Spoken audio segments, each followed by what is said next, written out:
It is the law, so please remember that. Yeah. Next thing I have is the stop signs and speed limits. Again, those are not optional. Just coming over here today, I saw 3 cars run the stop signs at Walnut and 101.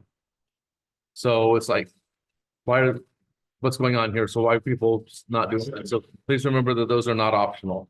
Again, I'm going to remind people about the dark clothing at night. I actually witnessed a gentleman get hit in Salinas last night. He rode right across North Main against the light, no reflectors, all black clothing, and a car hit him because they didn't see him. So please remember, don't wear dark clothing at night. Please make sure you've got something reflective going on. The EH housing construction, if you haven't been out there lately, they're going pretty well. They've got the second floor on a couple of units as well. So the EH housing the construction is looking pretty good. I was actually wondering if we had a time frame for the completion of that. I was also wondering, since all of the units I've seen so far are 2 stories, how many of those are supposed to be 2 stories versus 1 stories? Because I was under the impression that out towards the road it was supposed to be primarily 1 story, but 2 stories were in the interior. So I don't know. So if we could get some clarification on that, I'd appreciate it. I'm also glad to see GPD out there ticketing the semi-truck drivers who turn left on the Walnut overpass. Thank you for posting that on Facebook as well. I see a lot of that, so I'm glad that GPD is actually out there doing that. I want to mention that we had several planning commissioners to attend the Planning Commissioning Academy last week. So hopefully, well, maybe we can get them to come one of these, maybe the next one of these meetings, and have them give a discussion about what they saw there, as well as to their planning commission. And the last thing I have is just a notification that we have a firefighter getting the Monterey County Career Firefighter of the Year Award next Monday. There is going to be a luncheon for Chantal and everybody else that's going to be honored there. So if you really want to attend, see Jim Langborg. I think we've got a couple of tickets that we can use. Unfortunately, I'm not going to be able to attend. So there's at least 1 ticket available for that. So, and that's all I have. Great. Thank you very much. Councilwoman Martinez. Good evening, everyone. Buenas noches a todos. Gracias por estar aquí. First of all, I want to go ahead and highlight the amazing work of several organizations in the city of Greenfield. March 2nd, La Organización Mariposa was able to host a conference. This is their 2nd annual amazing conference for families with children of special needs.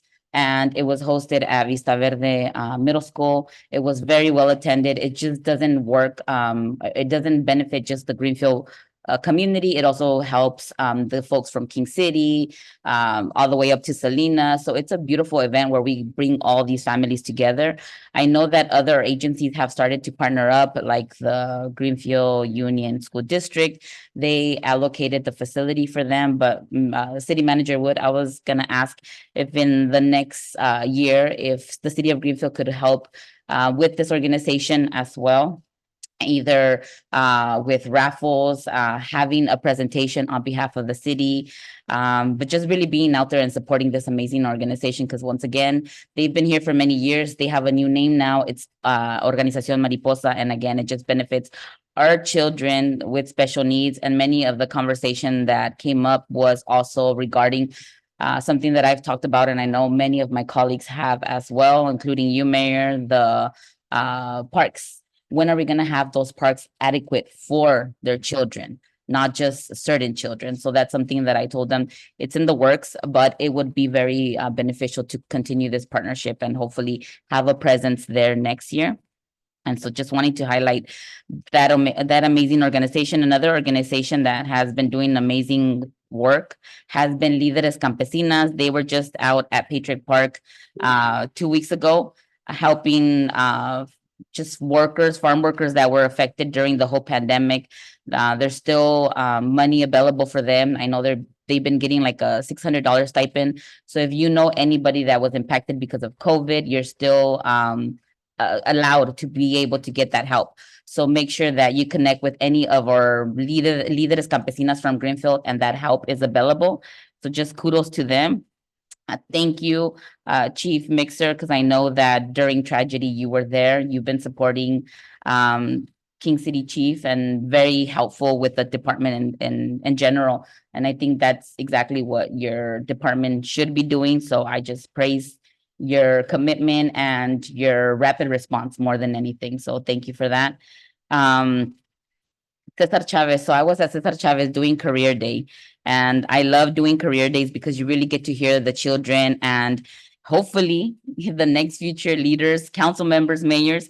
And Mayor, I did bring you a list of things that they want to see in the city of Greenfield, and I will give it to you. But just some of the things that our kiddos are thinking about are houses. Something that a lot of people might think that children are not thinking about, they actually are. They're also thinking about stores, Walmart. They want to see pet stores in the city of Greenfield. They also want support for homeless. And the way they mentioned it was they want shirts and food for the homeless. So for me, that was just beautiful to know that Greenfield really has caring kids, future doctors, because they do want to see a hospital in Greenfield as well. They want more middle school. So they're already thinking ahead that one middle school is not enough.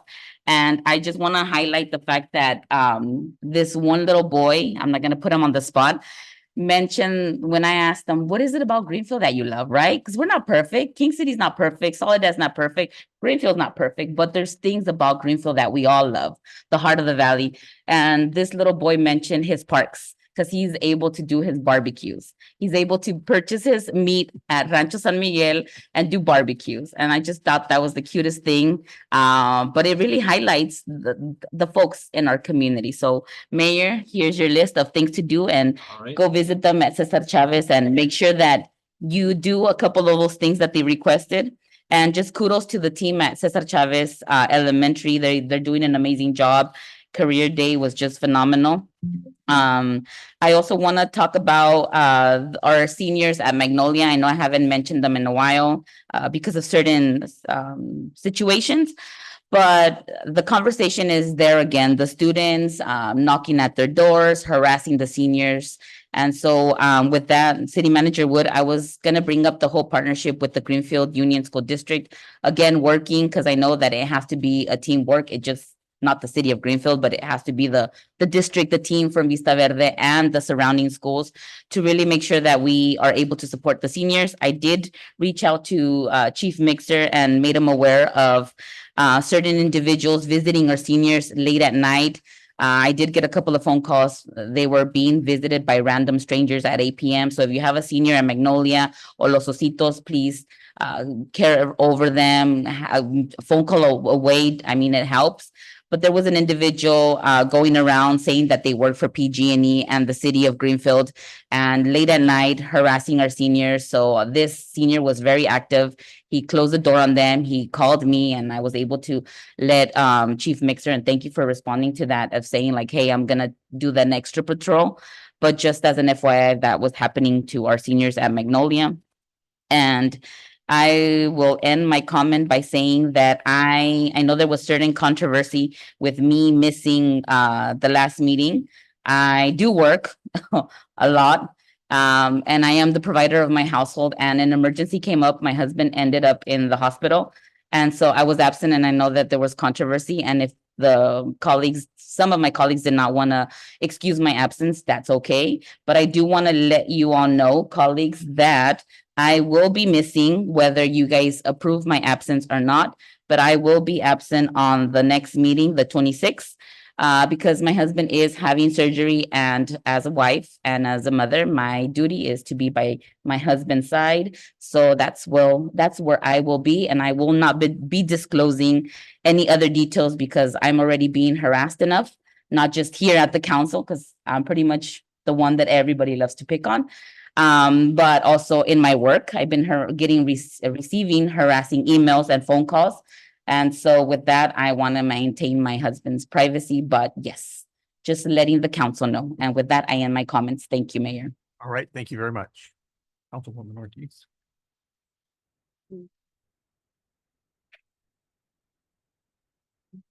Good evening. I wanted to start off with, first thing I noticed yesterday that they were digging the holes already in the parks to put up some of the cameras. So that's going to be really exciting. I'm not sure what the timeline is, but at least it started. I know for the neighborhood that I live in, people are really happy about that.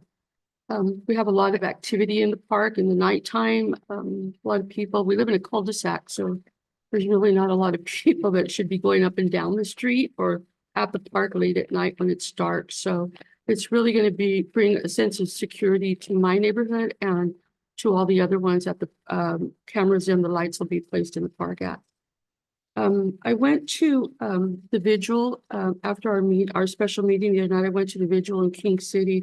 I have to say it was very emotional to sit there with a lot of the community members of King City and to hear all the pastors unite and pray for the community and for unity. I think that it could easily be us, or it could easily be another sister city that's biased. So we really have to look out for each other. I did send an email to Chief Mixer and to the city manager regarding maybe possibly helping King City in some other way. And so I'd really hope that we can maybe possibly put that on the next agenda and at least have a discussion about it. If at that time, if we need to help, things may change overnight. We don't know what's going to happen. I do know, I did get a call from a resident today, and her brother lives in King City, and they had the league opening in King City. And she said the attendance was very, very low. People are very afraid to go out with their children. And I know we're going to have that here in town. But, we really have, I know a lot of people are very scared to be out and about, but you can't let these people that are doing this dictate our lives. We still have to go out and have to be careful, but we've got to get out there. We got to continue to live our lives. And especially for the kids, we have to give them a sense of security so they know that it's going to be okay, because I'm sure that they hear about it in school and whatnot. And so, we can just talk to our kids a little bit more, and they see the police presence, maybe explain to them what's, why they're here and for our safety. And I think that'll go a long way. Also, to kind of pick up on the Magnolia, most of the new tenants will be coming in on 1st of the month of April. And so some of these people are going to need help moving in. Myself and a couple of other people will be helping 2 different families move in with vehicles, trucking, just heavy lifting because they can't do it. So, you do have family out there, it's going to take some doing. Or if you see somebody that needs something moved, doesn't take that much to volunteer to do that. And also, I just wanted to say too, that at the last TAMSI meeting, they did notify us that TAMSI is recruiting for bus drivers right now for Salinas, even to run down this way in the Monterey area. So if you are looking for a job, or, they're hiring on the spot. They're doing on the spot interviews and they're hiring on the spot. So, of anybody that would be interested in driving or learning how to drive, they should contact TAMSI. And you can find them on social media, and they have a website. So you just type in TAMC and it'll come up. And yeah, also, I just wanted to thank our police officers. I've heard from many people that when they were called into action in King City, they went above and beyond and they jumped in. And that is, that's amazing. Many times you hear people complain that officers aren't running into, to tragedies, and I want, the people of Greenville to know that our officers did really well, and they jumped in without hesitation. And I asked City Manager Woods, to make sure that our officers do get some kind of support, help, because I'm sure that it was really hard to see, something very hard to see. So, and with that, I'm close. Thank you. Thank you very much. Mayor Pro Tem. Good evening. I just have a couple of really short things tonight. I do also want to thank all the law enforcement agencies that were involved with assisting our sister city with what happened in King City.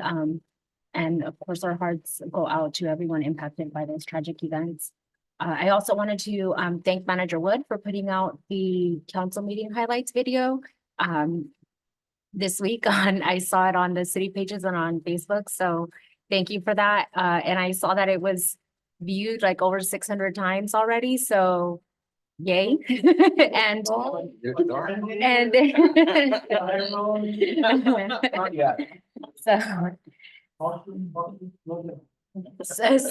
you're almost famous. But but what that shows me is that there is an interest, there is a need, those shorter videos that just give people information quickly, summary, accurate information, up-to-date information. So thank you for that. I look forward to seeing more of those. And that is all I have. Right, thank you very much. I have a few things. First up, I want to say thank you to Arroyo Seco Academy for allowing me to speak at their career day. If you get a chance to attend these events, the kids are always excited to hear about what's happening in their community. The new community center and Jamba Juice store got the biggest response. They definitely were more interested in my comments about being mayor than on the insurance and real estate side. So. As I mentioned in a previous meeting, Greenfield Rotary is putting on a women's empowerment fair.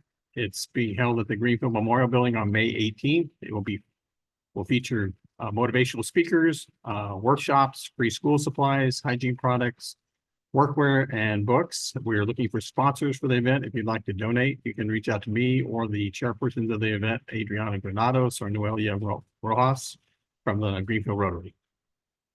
I understand that Avila Boxing is hosting a Central California Junior Olympic event in Greenfield on April the 6th and 7th at the Memorial Hall. So if you're able to attend that would be great. Coming up soon is a 2024 Easter event sponsored by Greenfield Recreation Department. So it will be Saturday, March 23rd at Patriot Park from 3 to 6. Lots of food and activities. Hope to see the community there. Just a quick reminder that the Saturday market returns on March 23rd at the gazebo, featuring produce, food, and a variety of other vendors. And Sober Grad Night is approaching. I believe they had actually a meeting tonight. Donate if you can. It's a very worthy cause. Let's keep our Greenfield youth safe on graduation night with a fun alternative. Contact Jessica Batista or Stephanie Garcia if you'd like to donate money or supplies or help out on the night of the event. All right, that's it. You have one more? I forgot one and you just reminded me mentioning Sober Grad Mayor. Can we get that item on the next agenda, Manager Wood, for consideration? I had Council would like to? Yes. Yes. Thank you. All right. I think at this point, we'll go ahead and open it up for public comments. I see we're back online here, so. Gabby?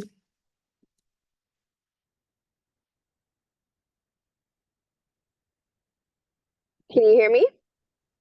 Yes, go ahead. Okay, good evening, City Council members. I'd like to start off by saying I've been to almost every meeting in the past 11 months, and I've noticed Councilwoman Martinez missed various meetings.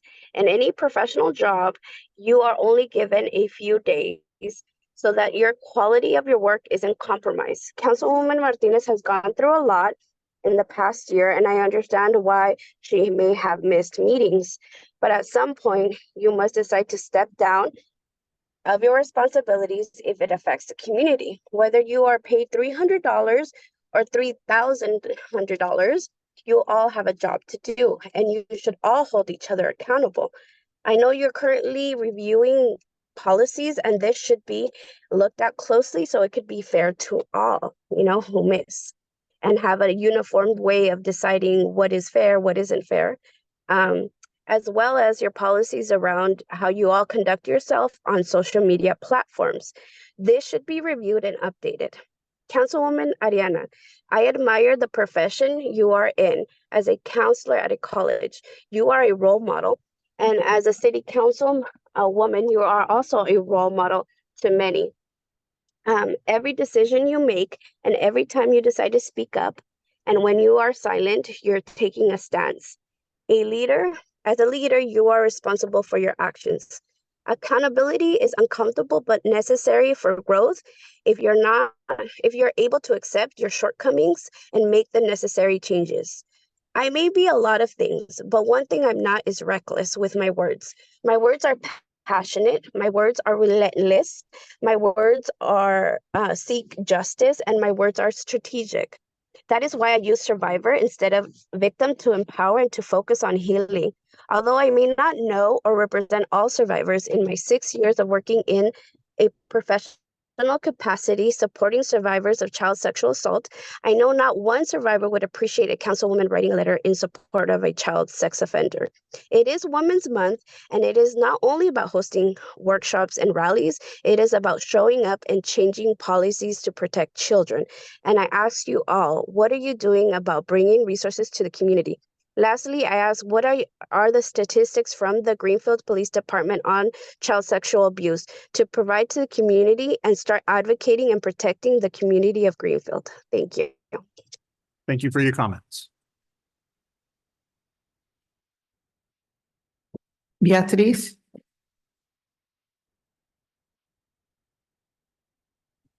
Hi, good evening, everybody. Can everybody hear me since we're having a lot of technical support problems here? Hello? yes, Hello? hear you. We could hear you. Okay, sorry about that. Good evening, everyone. First, I would like to go ahead and thank Manager Paul Wood for the first City Managers Council meeting summary for February 27, 2024 council meeting. Summary was more like the agenda runs and how the agenda runs and how it starts. I'm sorry. Thank you. Councilmember Martinez has been doing council meetings briefings for some time, and residents are happy. Thank you, Councilmember Martinez, for the council summaries. Mayor, may I ask why Councilmember Ortiz is sitting on pro temp's chair? Why the change? Who made the decision? Why was Councilmember Rodriguez notified prior to the change? Come on, Mayor. What is going on with council? Was the change because of cooties or what? Jeez. Councilmember Ortiz, shame on you.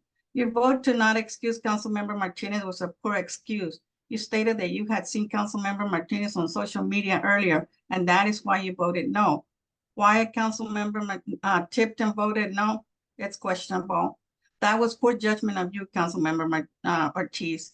The vote should be rescinded. I am very disappointed with the mayor, attorney, and city manager for not having the facts about Councilmember Martinez's emergency medical excuse.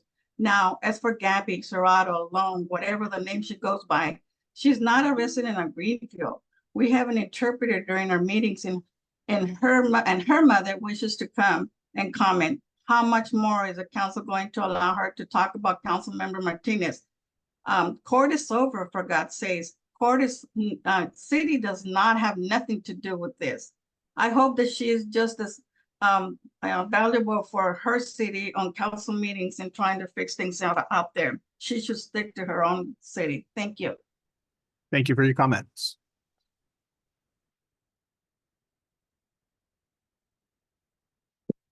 Laura,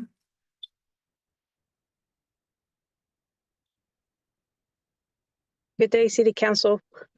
My name is Laura, and I'm a resident here from Greenfield. And I just want to request if we could have some bathrooms on the north side of the Patriot Park, and also maybe putting in some lights for the kids to be able to play and practice late during the day. Our soccer season is going to be starting up this Sunday, and I invite you guys to come and see how many people come out here to the field and enjoy our kids' games and practices. I mean, this is a way for keeping our kids out of the streets. I think you guys should look into, I mean, we have a lot of potential here in Patriot Park, and maybe we could invest a little bit more here at the park. Thank you. Thank you.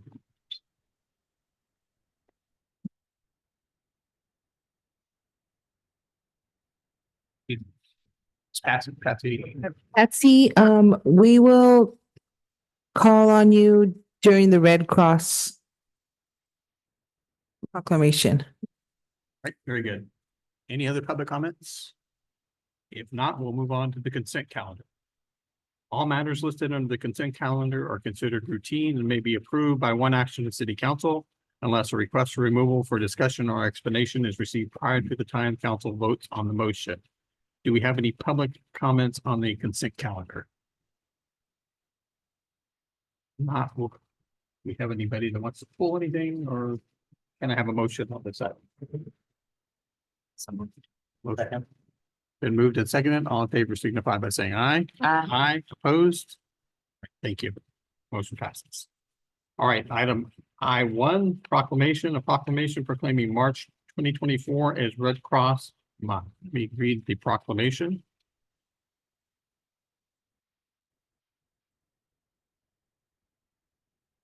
During American Red Cross Month in March, we recognize the compassion of people in Greenfield and reaffirm our commitment to care for one another in time of crisis. This generous spirit is woven into the fabric of our community and advances the humanitarian legacy of American Red Cross founder Clara Barton, one of the most honored women in our country's history, who nobly dedicated herself to alleviating suffering. Contributions of the local Red Cross volunteers, 134 in the county, give hope to the most vulnerable in their darkest hours. Last year in Monterey County, volunteers helped 53 households affected by 39 home fires by addressing the urgent needs like food and lodging, as well as providing recovery support. In addition, they installed 783 smoke detection alarms, collected 1,560 blood donations, provided first aid and CPR training to 3,243 residents, helped the families of 1,355 students prepare for disasters through our Pillowcase project, and assisted 272 families of our armed forces. We hereby recognize this month of March in honor of all those who lead with their hearts to serve people in need. And we ask everyone to join in this commitment to strengthen our community.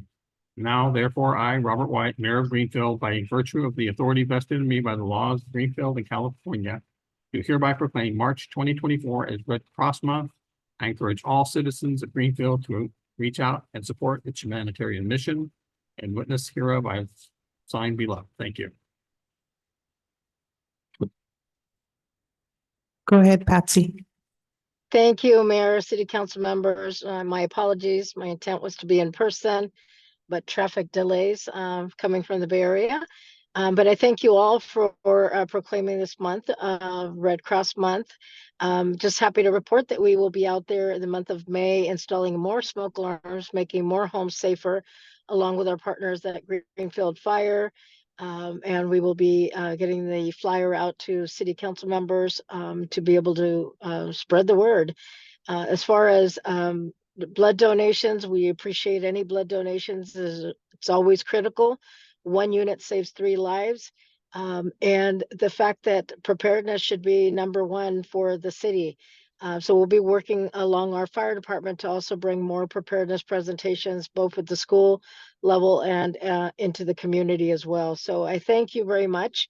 I thank you on behalf of our amazing volunteers who respond to many local events at all hours of the night, never anything between 8 and 5. So I appreciate all of your support, your continued support, and look forward to seeing you in person soon. Thank you. Thank you. Thank you for all you do, and thank you to the American Red Cross. Thank you. Right. I'll hold on to this certificate. Reach out to me and I'll get this to you. Sure, I'll go by tomorrow. Thank you. Thank you very much. Item I2, presentation by John Erickson, PhD, PE, Community Water Center.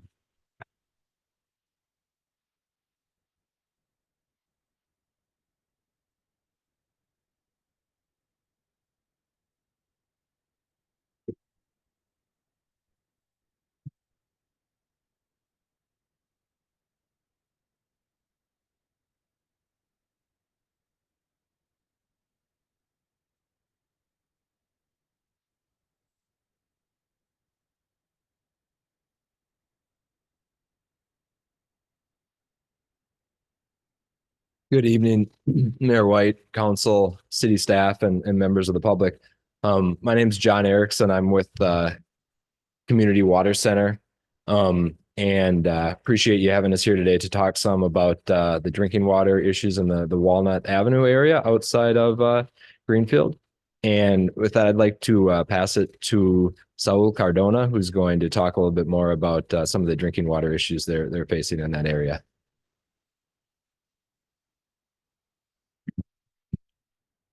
Hello, City Council. My name is Saul Cardona. I'm a property owner on 40052 Walnut Avenue. I used to belong to the fire department when it was the board of directors for the fire department, when it was active before, the city took it over. Since then, a few of the members came aboard to the city. I retired from there, spent maybe 15 years being a board director there.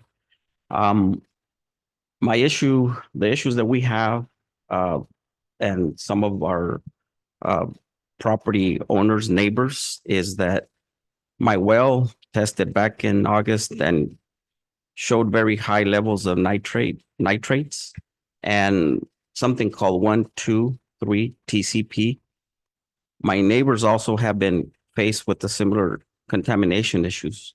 Many of us have been able to enroll in a bottled water program, but we know that bottled water is not the solution that we are looking for. What we are going to do, try to work together to come up with a solution.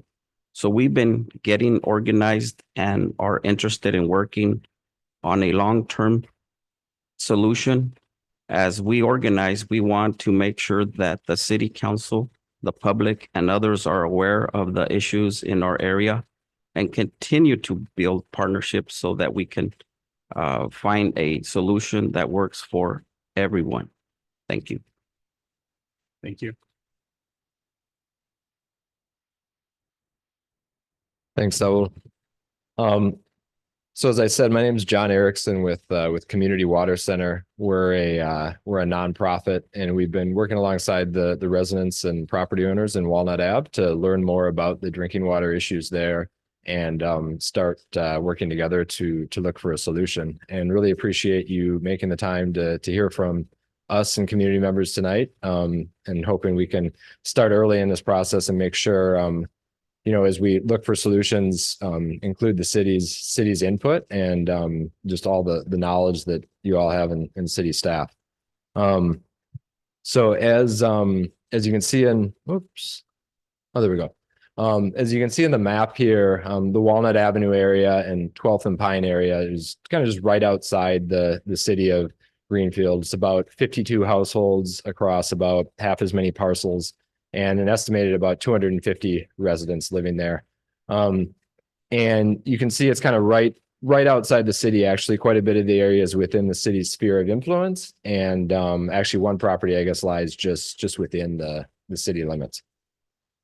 And as Mr. Cardona said, there's a lot of nitrate contamination in the private drinking water wells in the area.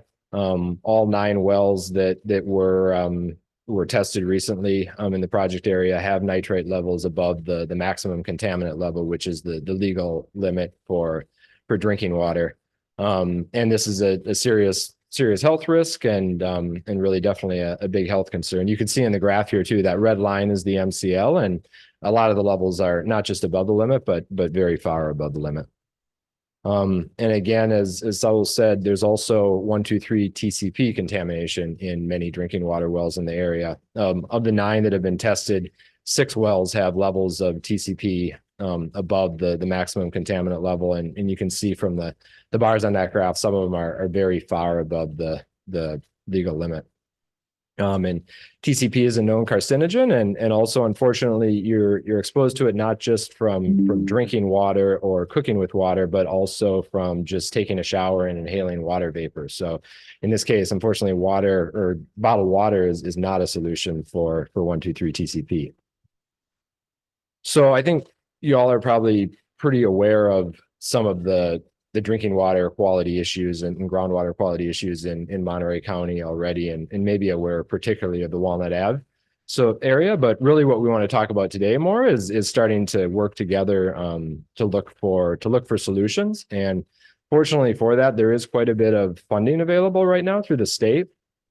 I should have mentioned at the beginning, but Community Water Center is a technical assistance provider funded by the State Water Board, and I'm CWC's technical director, so help lead some of that technical assistance work. And basically, as a technical assistance provider, we're allowed to are able to use state funding to provide quite a bit of support and services, including doing kind of a feasibility study to look at a situation like Walnut Ave and work alongside the community and also stakeholders like the city or the county in the area to say, well, what are feasible solutions to this problem, and evaluate, what steps we might be able to take to move forward. And if a solution is selected, we can also use state funding to support engineering, design, planning. Also, if the project solution ends up involving like a public agency such as the city or the county, we can also use state funding to fund that agency's staff time to participate in the project, because we all know staff resources are definitely scarce and valuable. And if the selected project does end up being something involving infrastructure, the path forward would be to, support as a technical assistance provider, developing a construction funding application and then using state funds to construct that infrastructure.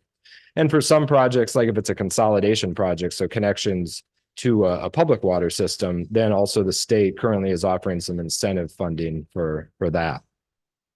So just a description of some of the different funding options that are available right now.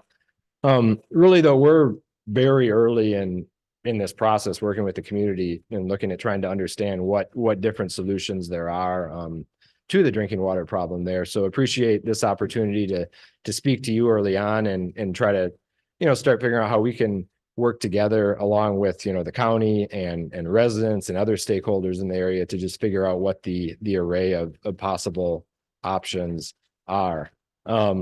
So as a first step, Community Water Center, as a TA provider, has contracted GHD, an engineering and planning firm, to develop a feasibility study evaluating a pretty wide array of potential solutions for the Walnut Ave area. So looking at potentially connecting up to piped water supply, either maybe an extension of the City of Greenfield system or potentially formation of a new community water system in the area. Replacement of existing private wells or different, I guess, household level or property level solutions, perhaps like replacing wells, water treatment at the level of the parcel or at the level of even the household. And we're going to really look at all of these different options and try to understand, are they feasible? What might they cost? Would they be fundable? And what are the pros and cons in terms of, sustainability, capacity, and also trying to get a lot of input from stakeholders and, most importantly, the affected community members to make sure that we arrive at a solution that could work. And through this process, we're going to be sharing, a draft feasibility study, the final report, and really want to be collaborating with community partners and all of the different stakeholders involved in the City of Greenfield, since this is really, right on your border. Also the county and any other stakeholders, to make sure we take into account all of your, knowledge, questions, preferences, concerns, so that this study can, be a study that's valuable to everyone and arrive at a solution that's going to work and be positive for everyone. So we really appreciated last week. We had the opportunity, a couple of community members and myself and a colleague from Community Water Center were able to meet with City Manager Wood and city staff to talk through this process. And we really look forward to keeping that line of communication open so we can all work together on this to find a solution to a really, really urgent problem. With that, I'd like to pass it over to Avery Porta, who's going to talk a little bit more about the community perspective on this issue. Thank you. Yeah. Okay. Hi, everyone. My name is Avery Pura Kircholi, and I was born at the 40100 Pine Avenue house in Greenfield. I'm speaking on behalf of my family, including my grandfather, Wilmer Pura, my father, Mark Pura, and my brothers, Jake, Neil, and Mark Pura, which you may have seen out farming every day. We are fourth generation farmers in Greenfield, and we are honored to be a part of this community. My family owns 2 homes in the affected area at 41013 12th Street and 40100 Pine Avenue. In December, our well tested high for levels of the 123 TCP, making our property water not drinkable, not cookable, and not even showerable. We care about our land and the families living and working hard on it. We know you do too. This is not something we can live with long term. So I look around tonight and I see men and women, I see a room full of men and women passionate about making our community a better place for the next generation. I see my family here, I see friends, and I see neighbors all coming together to work towards clean and safe drinking water.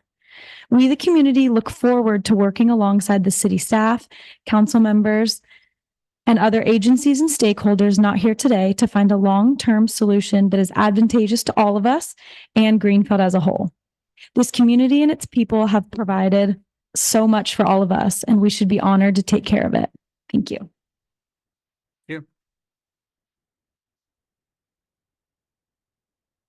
Really appreciate the time to be able to speak today. And if you have any questions or otherwise, we just look forward to working with the city and other stakeholders on this.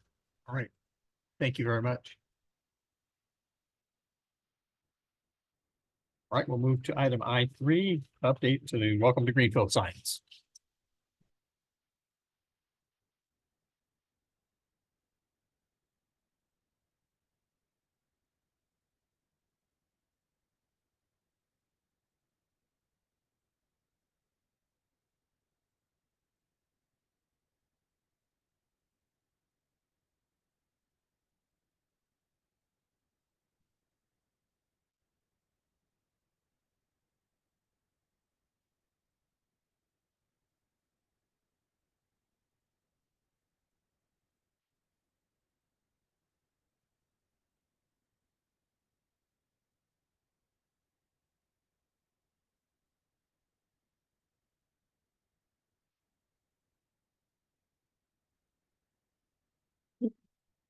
Good evening, Mayor White and City Council.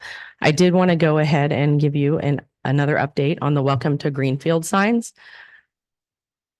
I'm just putting this in slideshow one moment. So I know I gave a timeline on the last council meeting as to when the Welcome to Greenfield signs will be complete, which was the end of April. And today I actually want to show some photos of the structure being constructed off-site at the sign company. So you can see they're actually been working on the framing and constructing that before they put the final materials on. You can see in the left-hand photo, there's staff actively working on the framing for the sign itself. And then on the photo on the right, you can start to see that outline of the welcome sign. There have been some of the final materials did get stuck in transit. So they're anticipating to have those towards the end of the week. So that pushed them back a couple of days on where they thought they would be on the actual sign production, but there should not be any change to schedule and it should be all completely installed at the end of April. Again, weather permitting with the foundations that are going to start here pretty soon. Any questions? Any questions from council? Well, the weather seems to have improved, so hopefully we don't run into that. So I'd love to see this thing proceed and be built as soon as possible. We've been waiting a long time for this one, so as does the community. So please push it as hard as you can and let's get this thing up. Yes, and I will continue to provide progress photos of the signs so that council and the public can see how the construction is going on off-site as well as the on-site. Okay. Very good. Thank you very much, Jane. All right, we'll move to item J. Adopt a resolution, City Council, City of Greenfield approving a procurement agreement with Boacina LLC in the amount of $31,883,973.90 for the acquisition of a packaged membrane bioreactor treatment system for the new wastewater treatment plant and appropriate $150,000 in supplemental funds for phase 1 of this agreement as required by authorizing the city manager to negotiate and execute the agreement. And the second item on that same one, we'll need 2 resolutions on this one, of course. A resolution of the City Council, City of Greenfield approving an amendment 1 professional services contract agreement with Hydroseed Engineers in the not to exceed amount of $647,037 and appropriate supplemental funds as required for the new wastewater treatment plant design services and related improvements, and authorizing the city manager to negotiate and execute this agreement. Good evening, Mayor, members of the council. This is kind of a follow-up item to the workshop item we did last Thursday, so I will keep my presentation very brief because the report is very long. But the first item, this is a two-part, there are two resolutions. The first one is for agreement to approve a procurement agreement with Closina Corporation. And the second is an agreement, an amendment of scope of services with the design engineer, Hydroscience. So going down just a quick overview and very quick overview. The first, the Closina agreement really was done as we wanted to show here a competitive procurement. We not only had a scope, but we sent it to every company we could figure out who makes these things in the country. We think we identified 7 or 8. We did get 2 responsive submittals. The design team then worked with staff, and we reviewed each one of the submittals and then had a virtual interview. And the committee unanimously selected the proposal from Closina. Closina is a company in Rio Grande, California that specializes in this kind of work. So we're lucky in that regard that we think they'll be close to the area and be responsive. The proposal from Closina is 4 membrane bioreactor systems, which you saw a little bit in the photo. We talked quite a bit about it on Thursday night. These are 4 units, each 500,000 gallons a day in capacity. Those 4 units together give us our 2 million gallons a day capacity, which we really want. But this particular design will also give us complete redundancy and process guarantee in addition to the manufacturer of the material. That they're guaranteeing that they will do what they say they do, meaning they will meet the requirements of the State Water Board, which is, we think, an advantage, obviously. The basic terms of this agreement, there's an upfront cost in phase 1, which is $150,000, which allows them to help to design the final product. One of the reasons we wanted to do this was because we don't think we can get the final design unless we do this way by selecting the actual manufacturer of the treatment trains, because there's so much that has to be integrated. And our concern again was not only how do you cost something that you haven't done before, and secondly, how do we submit to the grant funding to the state if we don't have a complete design? They want a complete design. Our fear was we wouldn't have a complete design unless we do this way. So this is our way of getting a complete design. So we feel confident when we submit the final application to the state for approval that we will have all the material we need to do that. The only other way would be the contract. We'd have to have a placeholder in the contract award, and the contractor would have to guesstimate what this is, not having done it before. And there we'd have to convince the state that we knew what that number was before we saw the number. So anyway, we just think this is a better process. But upfront, we have the $150,000 for that part. Phase 2 is the lump sum for the $30,933,973. Again, that's phase 2. As mentioned in the report, that provision is only applicable after the city issues a notice to proceed, or more specifically, we would issue the notice to proceed to the general contractor, who then would issue the notice to proceed to the Closina Corporation, because as we mentioned in the report, this procurement agreement will then get transferred to the general contractor, who then would go forward with that, and we would be dealing with the general contractor, not directly with Closina. The next slide kind of gives you a little well, it doesn't, or it does, we have, there it is. We just want to show that this shows you where these 4 trains will be located in the new design. They're over to the north part of the area where the plant is now, and there's a lot of work to get them in that location, but they'll be in that location. So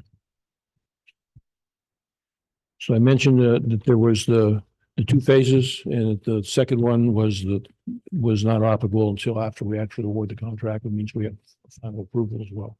So that wraps up the part about Closina. If you have any questions, we could take those now on this particular agreement. First, I'll open it up for public comments on this.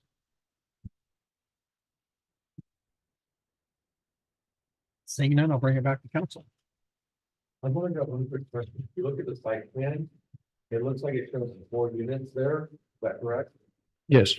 And I was of the impression that we were going to already go ahead and plan the area to have up to 8. Shouldn't that be included in the site plan as well, or is that going to be in a different location? Well, we talked about being able to add additional units in the future. which is one of the strengths of this particular design, but we didn't get very much into that because that we don't know if we'll need extra property or not. We've designed as much as we can to try to accommodate those. Plus another one, what we didn't show, we actually have a thought for one additional train, which would give us another 500,000 gallons. But we didn't show that on the plan, so.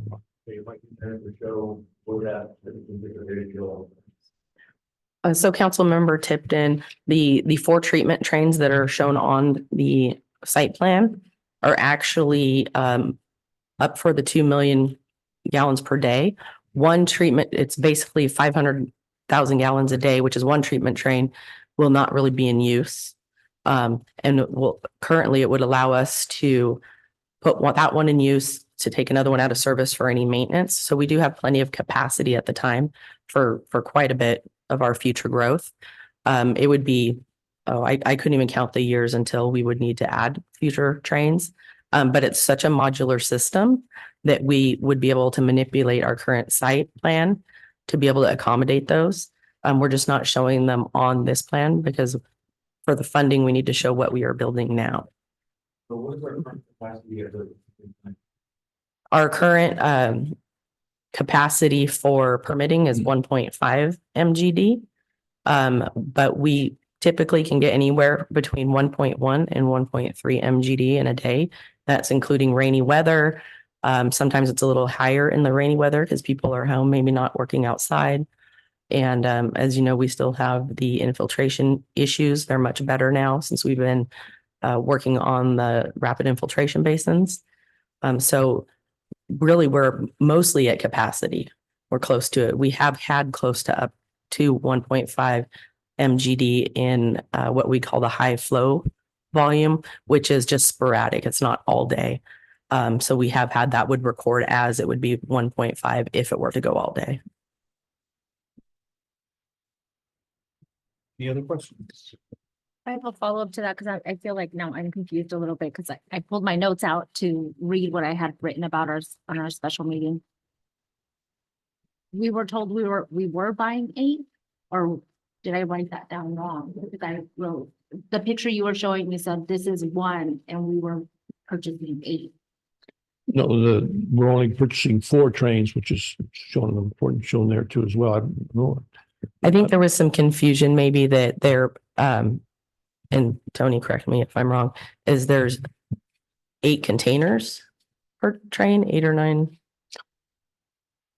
Could be there are 4 tanks, basic tanks, but I don't think we talked about that. But We haven't been talking about the Yeah. 8 trains, I think since the inception of the project, 4 or 5 years ago? Before my time. It's complex. I mean, these units replace the entire plant, which is up there now. The primary and the secondary and add tertiary treatment. So there are a lot of stuff happening in those units that aren't happening out there now. So maybe that was some of the discussion. But I think we talked about 3, then we talked about 4 trains, which is what the proposal is. And we do think we have capacity for quite a bit of expansion, whatever that is based on development, but we'll have adequate capacity for a while. And I'm just circling the current plant here. Let me, with the cursor here, you see the cylindrical circles.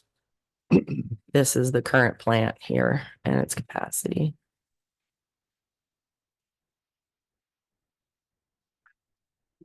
I don't think we ever talked about, there was some confusion. I don't think we ever talked about 8, but Yeah, and I think the main point is that we're planning for this initial phase to be up to 2 million gallons per day.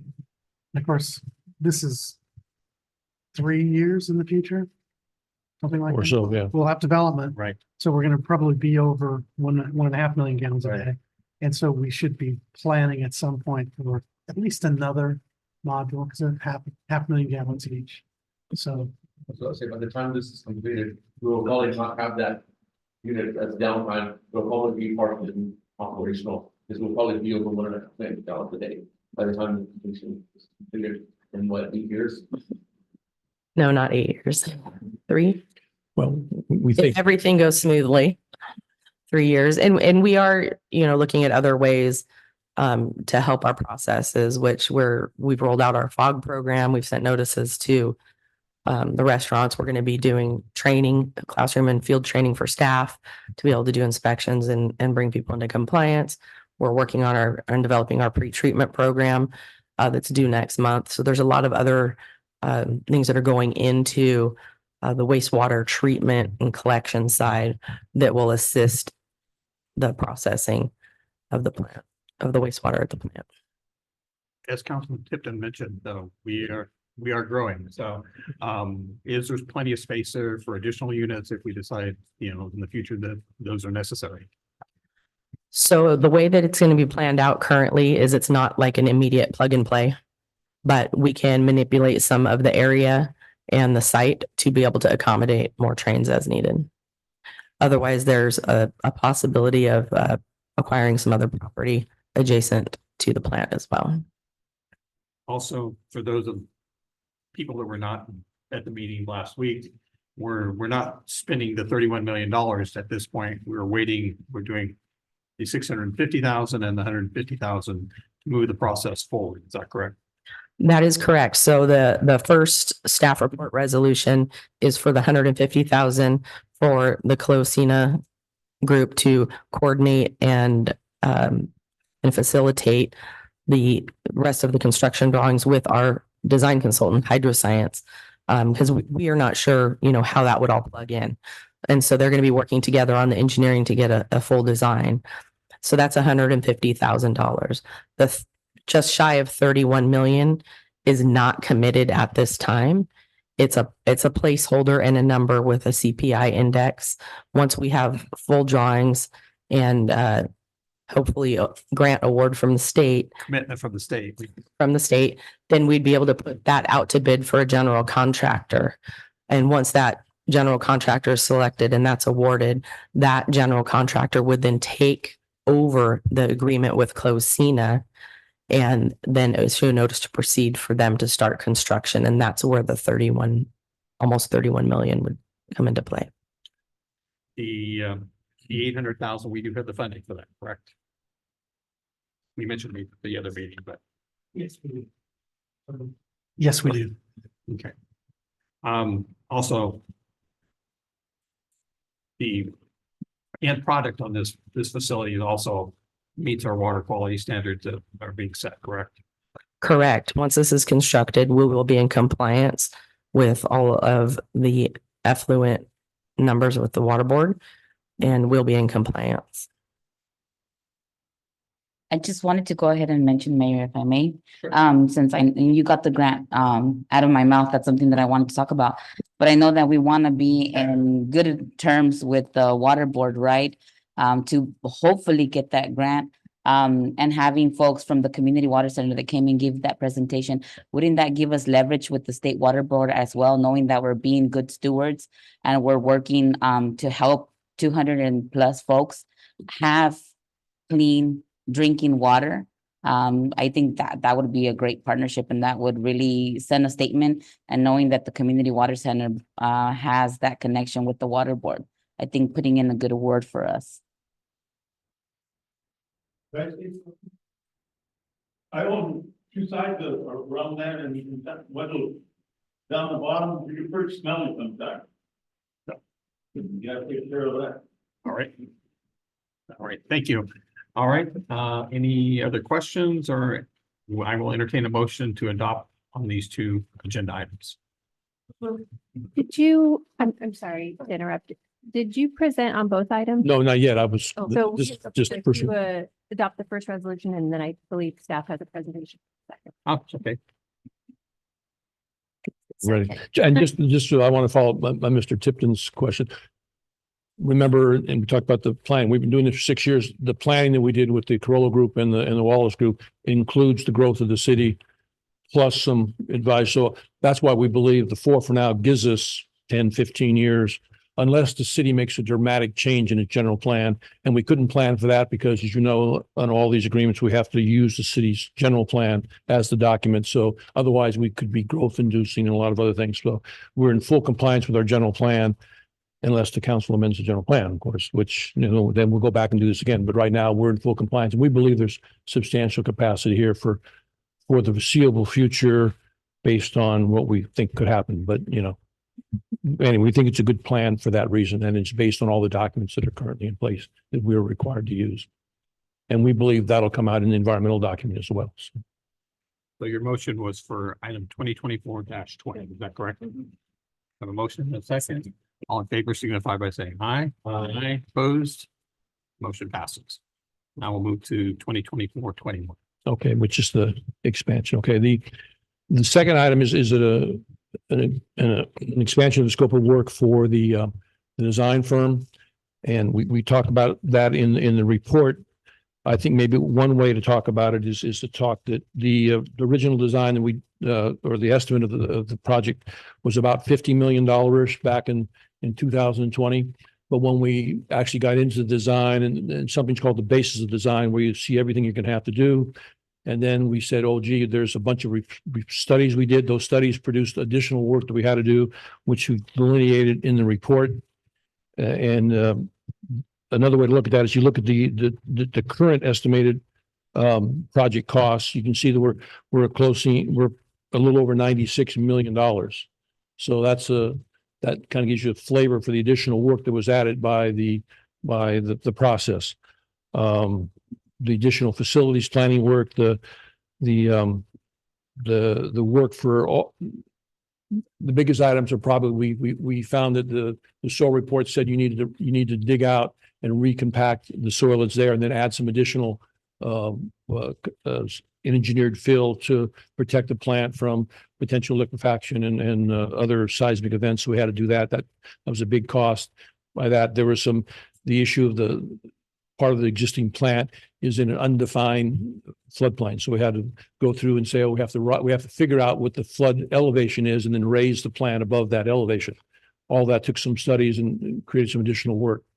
The other main items I think are on there, we're adding recycled water, which we think is a big issue, which is really directly on the point about what are we doing for the rest of the community.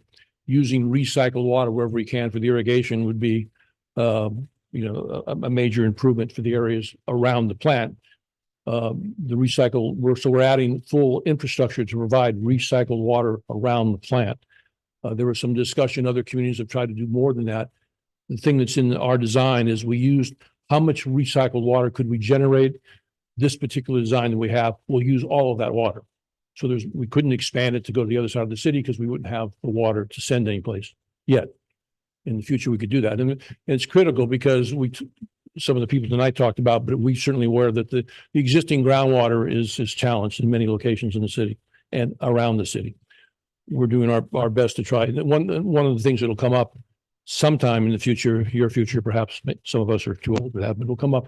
They're going to say, what are you still using septic tanks for? Because septic tanks are a problem because they don't address this issue. The fertilizers, the things that we add to the soil through those things create this nitrate problem that you have, which is also a big plant. I mean, one of the reasons why this plant has to be upgraded to the way it is we could not meet those nitrate requirements with our existing technology. If you recall that report that Carollo did and the other people, that we had to go to a new level of treatment, which this plant will now encourage because of that nitrate problem. So it is a problem in the community, and it's going to continue to be a problem until we do things like this to address it. So we're on the leading edge of that, and I think that's the point is well taken. But this particular scope amendment of the 647,000 addresses the fact there was a lot of additional work that had to be go. Did we have the slide that shows the plant? And this one it kind of gives you an idea. Just we'll walk you through it one more time just to look at the plant and the existing plant and the new plant.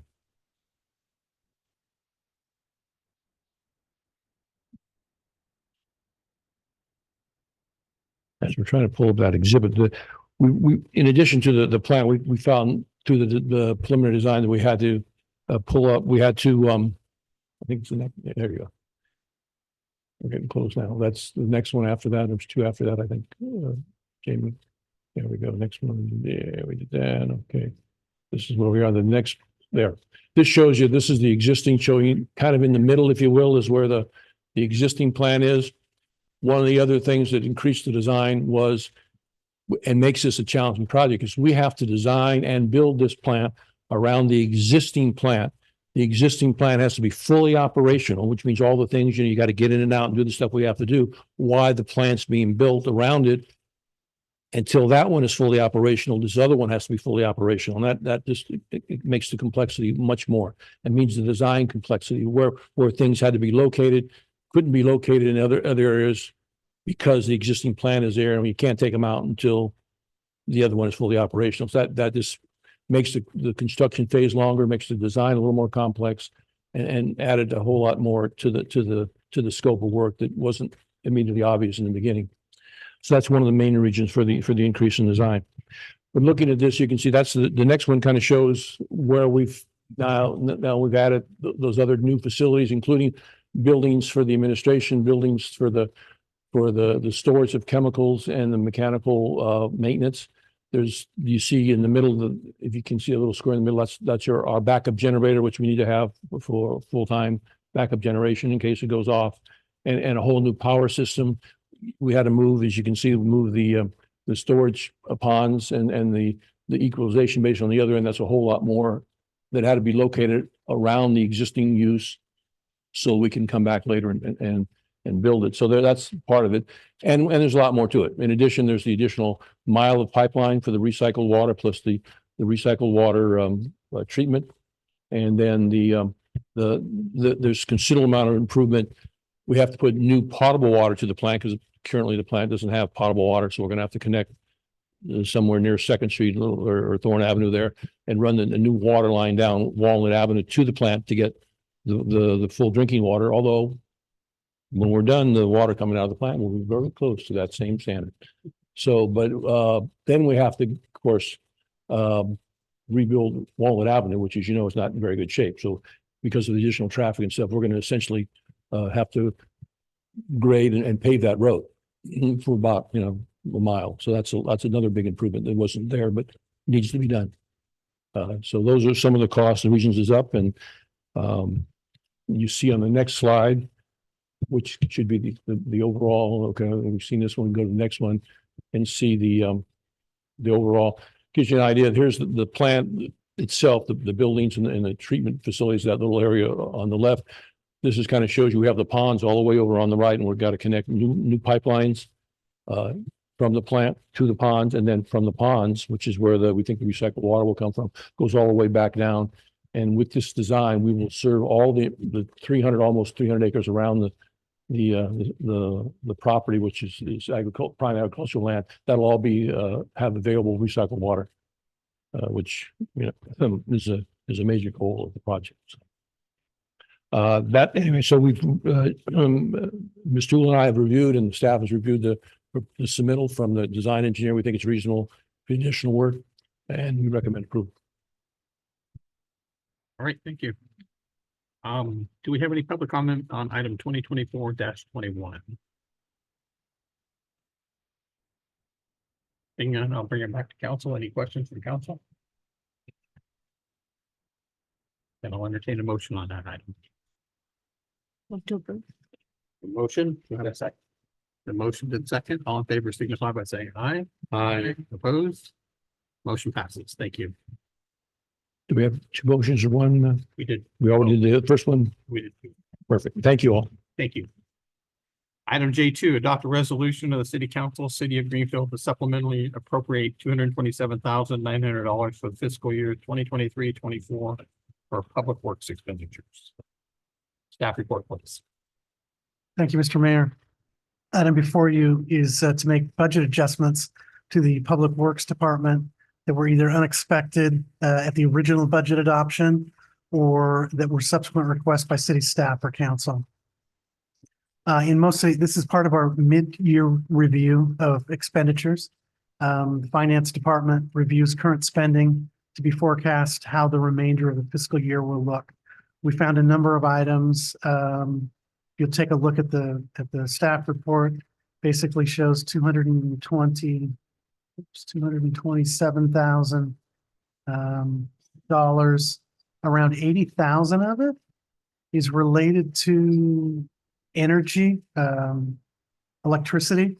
increases because of the PG&E rate increases.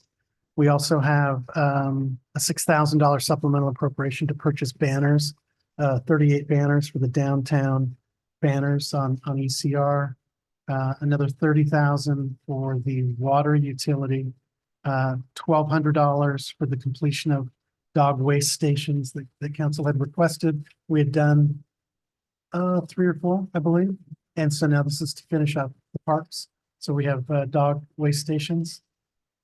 Let's see what else is on here. Some building maintenance at the Civic Center, supplies, uniforms. So that's basically it. So this is just a part of our mid-year review. We don't have any other mid-year review items, supplemental appropriation, so it's probably a good thing. So I'll take any questions. Right, open up J2 for public comment. Seeing none, I'll bring it back to city council for questions. The only question I have is the numbers you've got in the report don't add up to $227,000. What do they add up to? About 125,000.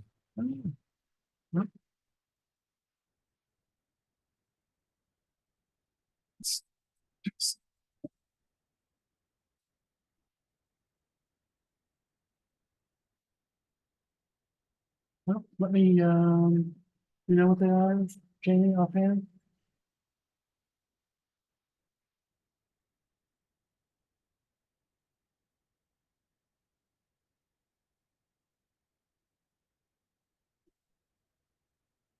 Do you know what the additional amounts are?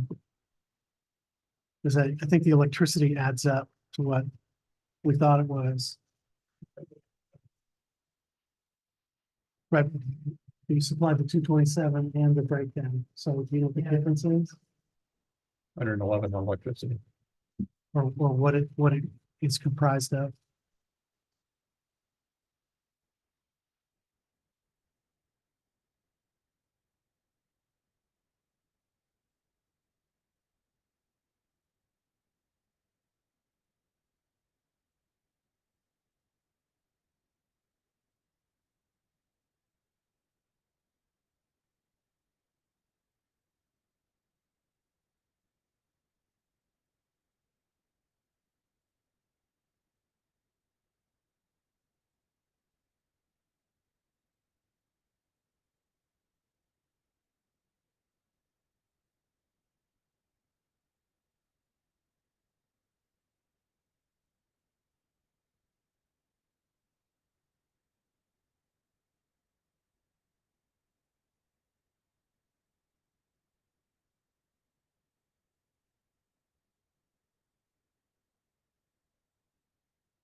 Why don't we, because I'm looking at the email right now and I see the same, I don't see it adding to 227. Should we modify the amount? Okay, modify the amount, and then if you need something more, we can come back to us again. Yes, please, thank you. Correct. What's the correct amount? What are we modifying it to? Yeah. 124.7, I think you said it was. 124.7. Right. I need a motion on this item. So I'll move approval as modified to 124,700. Check it out. Second. I need a second. Second. I'll second. Moved in second. All in favor signify by saying aye. Aye. Aye. Opposed? All right, thank you. Thank you. All right, we will now adjourn to closed session. Legal, Yes, the city council is going to meet in closed session to confer with legal counsel regarding anticipated litigation, significant exposure to litigation pursuant to paragraph 2 of subdivision D of section 54956.9 of the government code. They'll discuss one case, a Brown Act demand to cure and correct from Andrew Sandoval. open this item up for public comment. And we now adjourn to closed session. Thank you.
All right, we're reconvened to open session. No action was taken in closed session.